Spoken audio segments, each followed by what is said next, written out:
जगतोय त्या विश्वातील नव्हे का? विश्वातीलच आहे.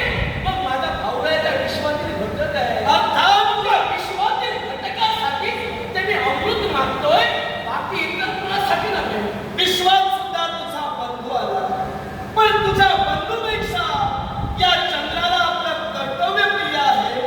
आणि विश्वाची बाजू घेऊन तुम्ही जर भांडत असाल तर माझी विनंती आपल्याला आहे, हे अमृत माझ्याजवळ अमृताचा कुंभ आहे. चंद्रदेव, तुम्ही आता सर्वत्र शिंपण ना म्हणजे सगळीकडे टाकणारच आहात. त्यातील एक थेंब दिला तुम्हाला काही कळणार सुद्धा नाही, काही बिघडणार सुद्धा नव्हे.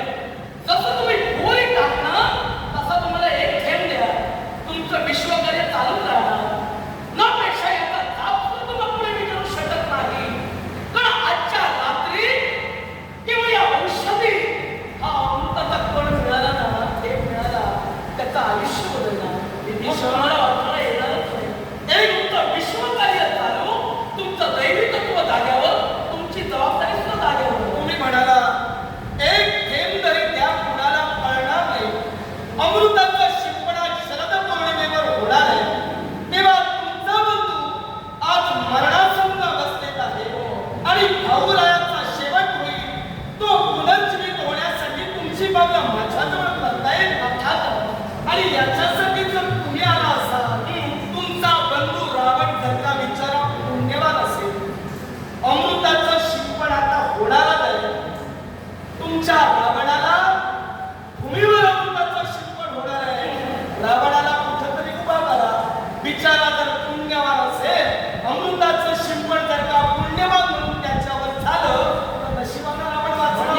पुण्यवानाला दिलं जातं का? पुण्यवानाला दिलं जातं असं मी म्हणतो. तुम्ही म्हणालात काय? रावण जर पुण्यवान असेल तर अमृताचा थेंब मिळेल म्हणून विचारलं. हे फक्त पुण्यवानांना दिलं जातं. हे पुण्यवंतांना दिलं जात नाही. हे प्रत्येकाच्या गरजेनुसार प्रत्येकाला दिलं जातं. होय ना, मला गरजच आहे हो. जर तुम्हाला माझी गरजच आहे की माझी विनवणी तुम्ही समजा. मग जशी गरज तुम्हाला आहे तशी गरज आता आम्हाला सुद्धा आहे. तुम्ही साऱ्या देवदेवतांजवळ या, याची मागणी करा. अमृताचा वेळ महत्त्व आहे की नाही? अर्थात म्हणून तुम्ही आता कळलं ना, वेळेला महत्त्व ठेवूनच मिळणार ना. खरंय. मग तसं ना वेळेला महत्त्व आहे. आणि या वेळेत जर तुमच्या झाला नसेल, माझा भाऊ आहे फक्त प्राण घालून तुम्ही श्रीमंत करून देणार. अर्थात भाऊ याच्या मी श्रीमंत करून देणार नाही. नाही ना, मग हे शब्द तुमचे बदला आणि अमृताचा एक थेंब. अमृताचा एक थेंब का? सुईच्या अग्रभागावर न राहणे एवढं अमृत सुद्धा विभीषण तुझ्या हाती लागू देणार.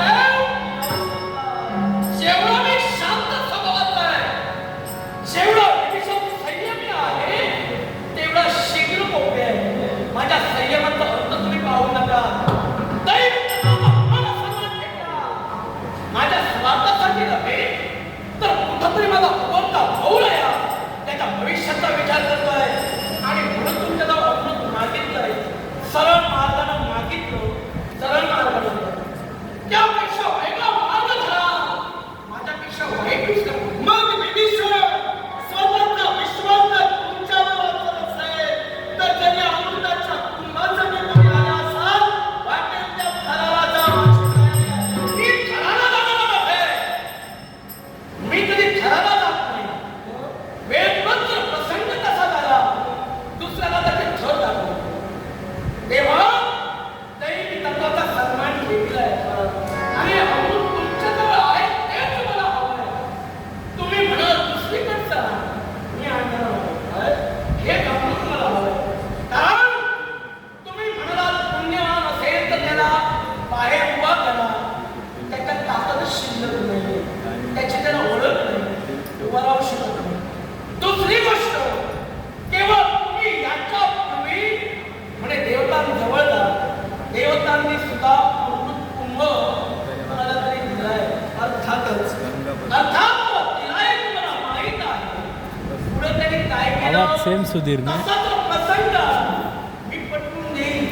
पण तसा प्रसंग अंतकामध्ये याच्यासाठी मग जसा प्रसंग तसे आम्ही सुसंग.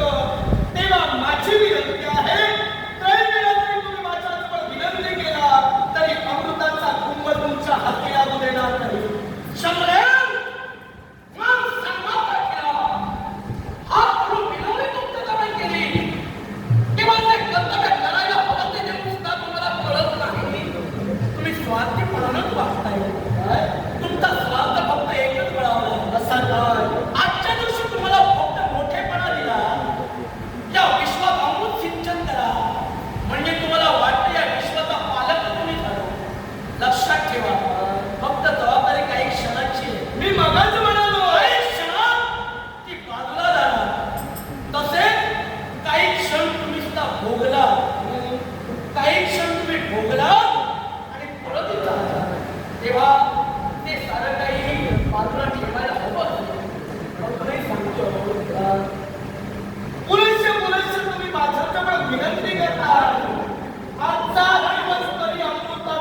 कुंभ